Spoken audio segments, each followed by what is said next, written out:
दोस्तों ये है मध्य प्रदेश जैसे विशाल राज्य का एक महत्वपूर्ण बालाघाट जिला, जो अपने घने जंगलों और प्राकृतिक सुंदरता के लिए जाना जाता है। यही वो इलाका है जहां से देश के 80% मैग्नीशियम का उत्पादन किया जाता है। इसके अलावा यहाँ पर बड़ी बड़ी ट्रायल्स फैक्ट्रियाँ मौजूद हैं। बालाघाट जिला मध्य प्रदेश राज्य के दक्षिण पूर्वी हिस्से में बेनगंगा नदी के किनारे बसा हुआ है, अथवा इसका जिला मुख्यालय बालाघाट शहर में ही उपस्थित है। बालाघाट अपने कई सारे पड़ोसी राज्यों और जिलों के साथ अपनी बाउंड्रीज शेयर करता है।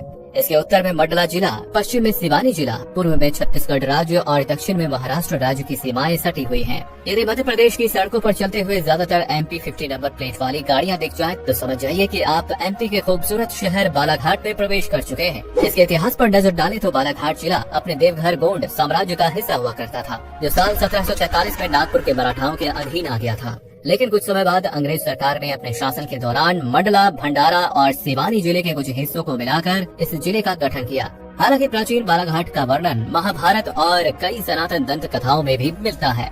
आज के समय में तकरीबन 9245 स्क्वायर किलोमीटर के क्षेत्रफल पर फैले हुए बालाघाट की आबादी महज 17 लाख लोगों की है। जिसमें बात करें इस जिले के लिंगानुपात की, तो यहाँ पर 1000 पुरुषों पर 1021 महिलाएं पाई जाती हैं, जिससे कि ये पता चलता है कि यहाँ मर्दों से ज्यादा औरतों की संख्या है। अथवा ये जिला शिक्षा के मामले में भी काफी तेज गति से आगे बढ़ रहा है। यहाँ की अनुमानित साक्षरता दर 78.29% की है। दोस्तों, बालाघाट जिले की मुख्य अर्थव्यवस्था और आय का स्रोत कृषि और खनिज उत्पादन पर निर्भर करता है। बेनगंगा नदी के किनारे बसे होने के कारण इसका अधिकांश भाग काफी उपजाऊ और उर्वरक है, जिस वजह से जिले के अधिकतर लोग कृषि करके अपना जीवन यापन करते हैं। यहाँ पर मुख्य रूप से धान, गेहूं और दलहनी जैसी फसलों का उत्पादन बड़ी मात्रा में की जाती है। साथ ही इस जिले में कई खादानों यानी कि माइंस भी मौजूद है, जहाँ से भारत सरकार द्वारा मैंगनीज और तांबा जैसे खनिजों का खनन भारी मात्रा में किया जाता है। प्रशासनिक दृष्टिकोण से बालाघाट जिला टोटल 11 तहसीलों में बटा हुआ है तथा यहाँ के घने जंगलों में कई तरह के जनजातीय समुदाय निवास करते हैं, जिनका खान पान बोलचाल बाकी भारत से अलग है।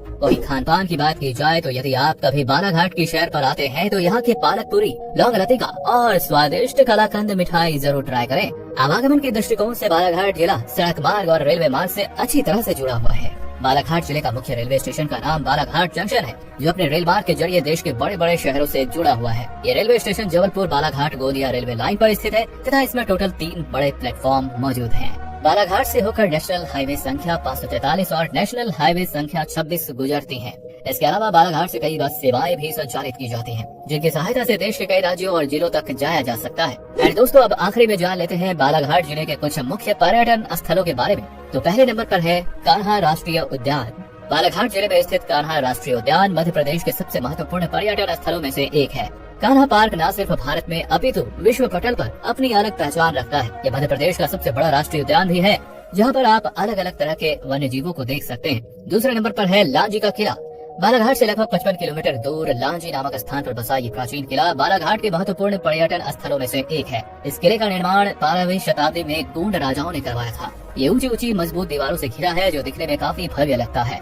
और तीसरे नंबर पर है गांगुलपारा वाटरफॉल। गांगुलपारा झरना या गांगुलपारा बांध घूमने के लिए तथा पिकनिक मनाने के लिए बहुत ही अच्छा स्थान है। ये बालाघाट मुख्यालय से महज 14 किलोमीटर के शॉर्ट डिस्टेंस पर मौजूद है। इस झरने में एक नाले का पानी ऊंची पहाड़ी से गिरता है, जो दिखने में बहुत ही आकर्षक और मन को मोह लेने वाला होता है। तो दोस्तों, बालाघाट से जुड़ी ये जानकारी आपको